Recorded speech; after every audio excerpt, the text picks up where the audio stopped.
AOC had a lot to say. And we'll talk about what her motivations were, why she did this, what does she stand to gain as a result, how many people did she piss off in the process by going ahead and going forward with this. But we will play it and we will comment on it. This is a little spicy, but I have thoughts. I feel like I should save this for a live. I'm not coming for people who are thinking about this. I'll talk to you. Just the fact that you have a question that says, how do I tell my friends who are Jill Stein voters that they are wasting their time and effort? Who the fuck are you to tell them what they should and shouldn't do? Telling a person that they're wasting their time and effort is not how you convince them you really should vote for the Democratic candidate, and this is why. It's always, don't you dare vote for somebody other than who's in. And it's not even a question of them voting within the two-party system. They just believe that everybody must vote Democrat, which is unbelievable. But that shows you just how much the brainwashing that has taken over. Your vote is to be earned. The people that tell you that you have to be practical are people who live very practical, comfortable lives. That's who does that. And it's almost universally true. Sure, there's a few exceptions here and there, but like, if you really think about it, who are the people that are always screaming at the top of their lungs that you must vote for the Democrat? People who do not stand to really lose or gain anything. They're just fine. You're going to get blamed for Kamala losing anyway. So if that's your choice, then that's your choice. It's not as scary as you think. It's really not. I've been around this racket for too long. They're just paper tigers. They're not that powerful. Most people are just not interested in politics. And you better believe that's one of the biggest issues that Jen and I face down here. We'll continue. I have a problem with is the fact that if you are running for president, you are the de facto leader of your party. And first of all, trust me on this. I run as a third-party candidate in New York. I'm also run as a working families party candidate in addition to running as a Democrat. Because trust me, I've been on record that about my criticisms of a two-party system. So this is not about that. But are you sure about that, Alex? I mean, you went up on stage and you didn't have to do what you did. You chose to do that. You chose to run cover for Vice President Harris. And I would be much more understanding of that than I ever would be of you bashing Jill Stein. In fact, what you're actually doing by doing that is helping her because you're bringing more attention to her campaign. And of course, now everybody's talking about it, including me. Now, I doubt too many people are framing it in the same context that I'm framing it in, which is okay. Think about it, guys, and let me know in the chat your thoughts. How many people have you seen that have made videos already about what AOC has been saying and attacking Jill Stein by saying that AOC is correct? Let's pile on Jill Stein. Let's keep going. And anybody who knows me knows what I think of the Green Party. I think, for the most part, they're a joke.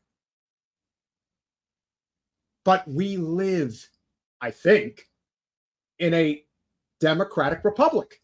I think we do, somewhat. It's mostly gone now. But we have the right to vote. We can vote for Mickey Mouse if we want to, and no one can say otherwise. That is your right, and that is your choice. But I have a theory as to why she's going after Jill Stein. She might go after Dr. Cornel West. Still time. Election's not for a little while. Got a couple of months to go. Got 9 weeks. 9 weeks from tomorrow is election day. But you are the leader of your party. And if you run for years and years and years and years and years in a row, and your party has not grown, and you don't add city council seats, and you don't add down ballot candidates, and you don't add state electeds, that's bad leadership. Okay. I'm not going to get into the whole, like, yes, queen type shit, and, you know, the fact that she really is feeling herself because she lives in a very comfortable political position these days, and obviously she's very attractive and she has a lot of opportunities and all that. I'm not getting into that shit. That doesn't even register in my head. I could care less. What I care about is this complete lack of comprehension to the realities of what third parties face when they attempt to build political and economic infrastructure in our two-party broken system. Do you know how much these lawsuits cost when they try to kick people off ballots?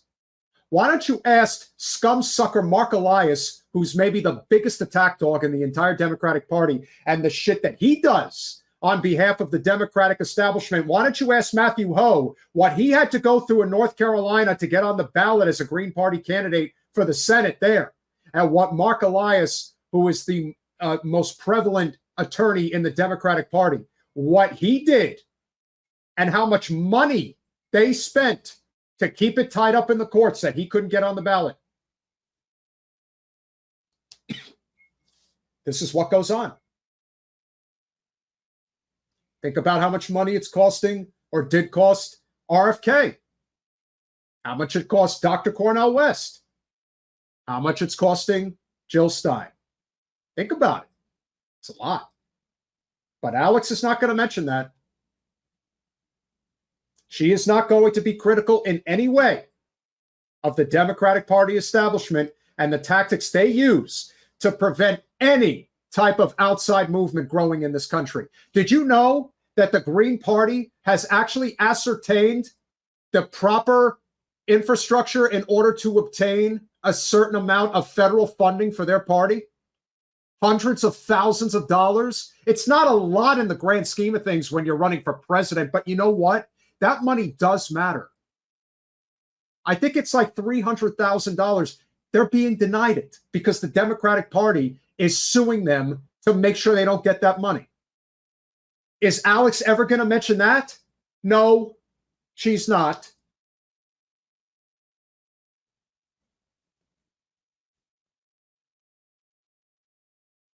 She's got a career to think about, and she's thinking about it. That's the other thing. She's never going to step out of line ever again. That's over. Those days are long gone. The only thing she's thinking about right now is, if Kamala gets in, is Chuck Schumer going to retire in a couple of years? And if Kamala doesn't get in, is she going to run for president in 28? That's what she's thinking about. We'll continue. And that to me is what's upsetting. Because if you have been your party's nominee for 12 years in a row, 4 years ago and 4 years before that and 4 years before that. At least if you're going to make a rant, acknowledge the fact that loser Howie Hawkins was the nominee in 20. But I digress. And you cannot grow your movement pretty much at all, and can't pursue any successful strategy, and all you do is show up once every 4 years to speak to people who are justifiably pissed off, but you're just showing up once every 4 years to do that, you're not serious. Neither are you. Because all you're doing is lying. And you know you're lying. But I've said it before, I'll say it again. The life is so intoxicating. You have no idea what this life is all about. You get as a federal House of Representatives member, You get 8 full-time staff. 8. 8 people to work for you full-time. That's just the appetizer. The entree is being a federal legislator that gets paid $174,000 a year with a pension, with full benefits, gold-plated healthcare.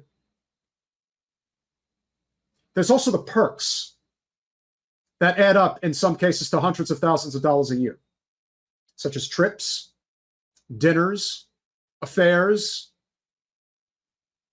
meeting with heads of state.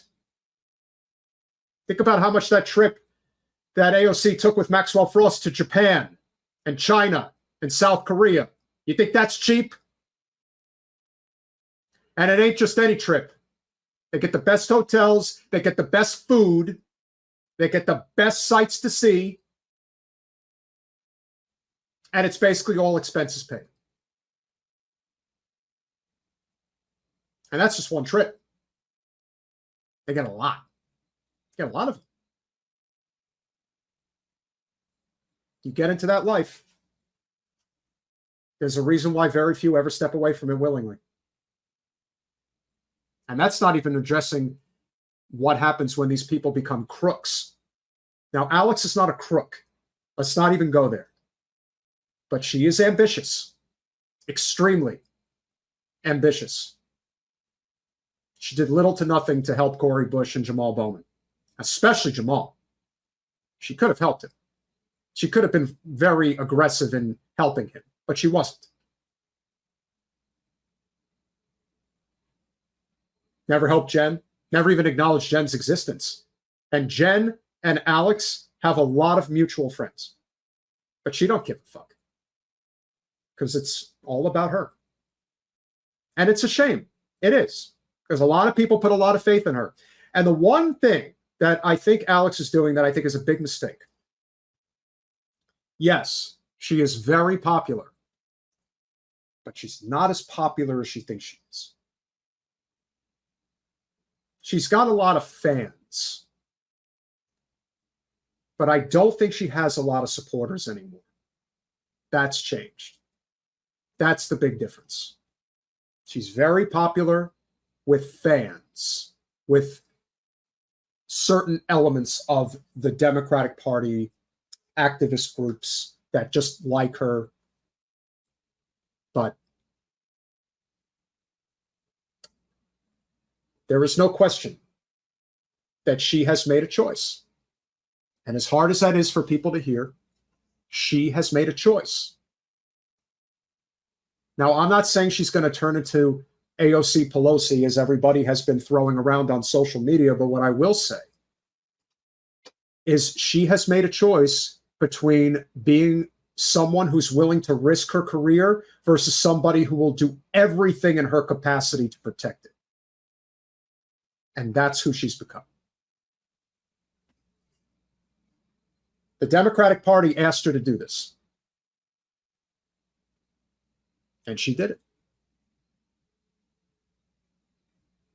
You're not to me, it does not read as authentic. It reads as predatory. I'm sorry. I'm just saying it. To use the word predatory towards somebody who is only trying to stand on principle on key issues that really matter to a lot of people, that takes a lot of balls. It really does. It takes a lot of balls. What you think, Jill Stein, who's also a boomer Jew, mind you, wears a keffiyeh and stands for free Palestine, stands for issues that we care about, she's going to be on most of the ballots. They might not have the financial infrastructure, but she's going to be there. You're going to open up your ballot, and you're going to see Jill Stein's name under the Green Party ticket, along with about 4 or 5 other candidates besides the 2 primary ones at the top. You're not obligated to vote for Donald Trump or Kamala Harris. You can vote for whoever you want. I'm not going to tell you who to vote for, but you better believe I'm going to tell you to vote for whoever you want. And Jen would probably say the same. cannot question whether or not Alex has made her choice anymore. It's been answered. This sealed it. To call Jill Stein predatory,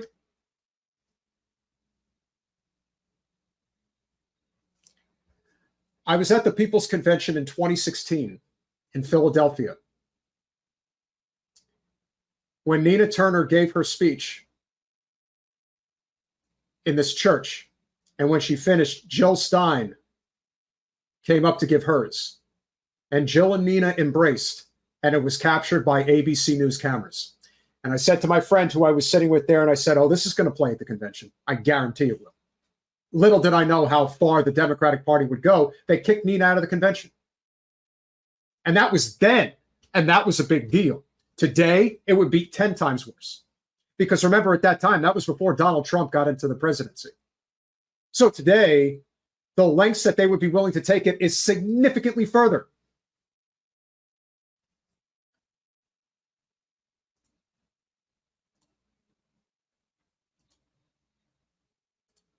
Make sure you get on over to patreon.com/generational change. For as little as $5 a month, you can become a supporter of our small but mighty channel, because our goal is to transform politics into service.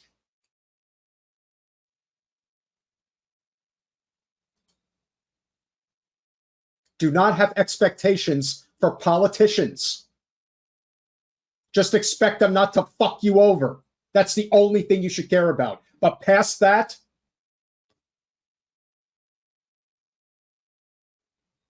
and the one thing I will also say, I know a lot of you are not happy with him, and he has let a lot of people down, and I get it. But Bernie would never say something like this. Ever. He would never disparage Jill Stein or Dr. West or even Tulsi Gabbard. He would never do such a thing. Even when he disparages Donald Trump, he always frames it from an economic perspective. And yes, he said some stupid things over the last several years, including playing right into the Russiagate bullshit. But for the most part, he did it the right way, even if we didn't like his methods and didn't feel he went far enough.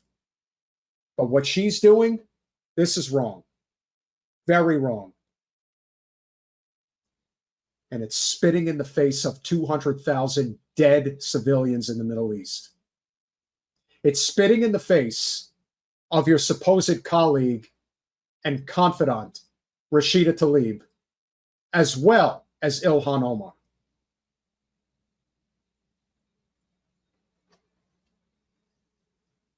I hope it's worth it, Alex. I really do. I hope you can live with yourself. Not an easy thing to do. You may think that you can justify this, but there is no justification. This is just downright terrible. And I tend to be I play things very close to the chest.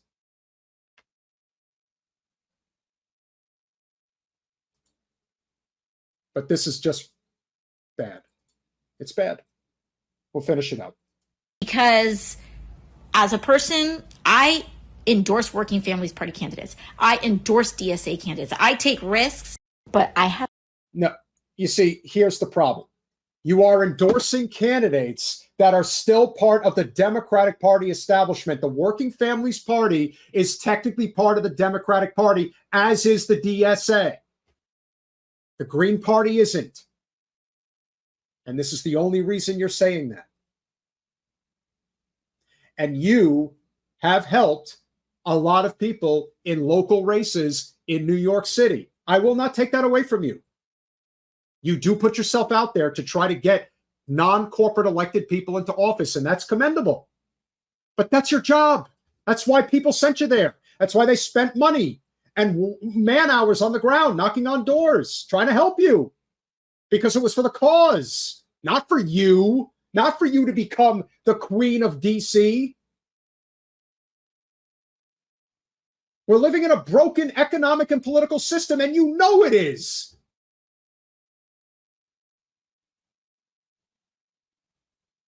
You wouldn't have it in you to go after Kamala Harris. And now they're going to be running ads in Michigan, going right after her. Not in the way that most people think, but they're playing ads in Muslim-dominated areas that are pro-Israel in favor of Kamala Harris. I suppose that's a dirty trick, right?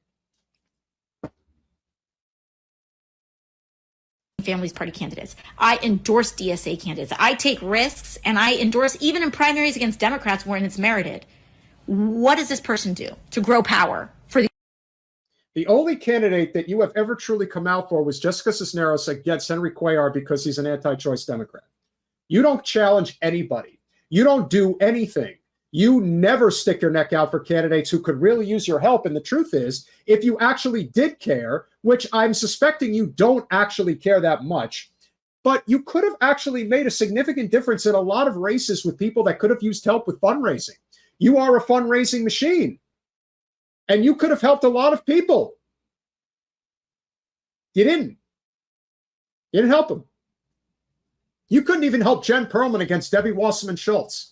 Who in the hell do you think you're fooling? You don't take chances ever. Like, you don't. I mean, let's just be honest. And that's not to say that you're not trying to make a positive change or that you're not trying to help. But you're doing it in a way that doesn't put yourself in harm's way, even a little bit. Even to get a little pointed finger at. No, you can't do that one. You're going too far now. But like, of all the things that she said that Jill Stein is predatory? Wow. That's bad.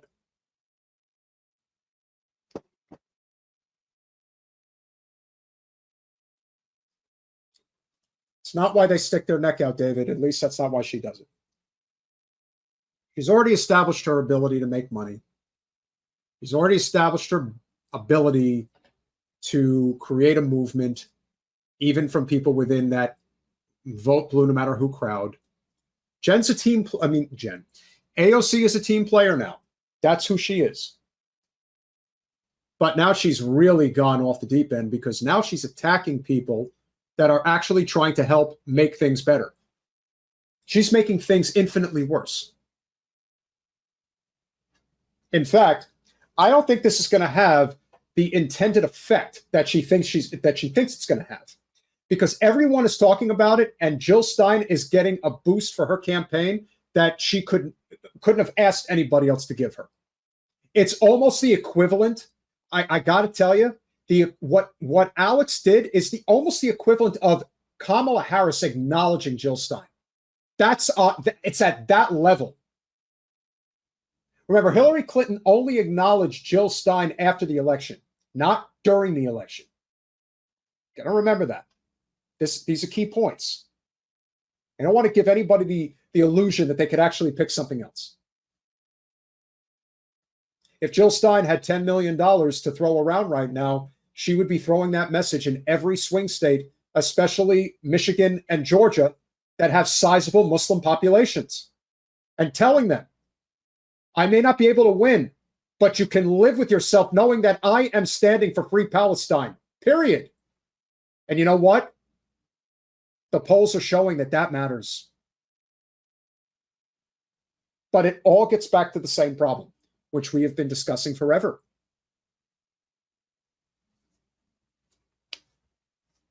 You either have principles or you don't have them. Whether or not the threat of Trump is too scary for some people, where do you draw the line? If genocide is not the line, what's the line?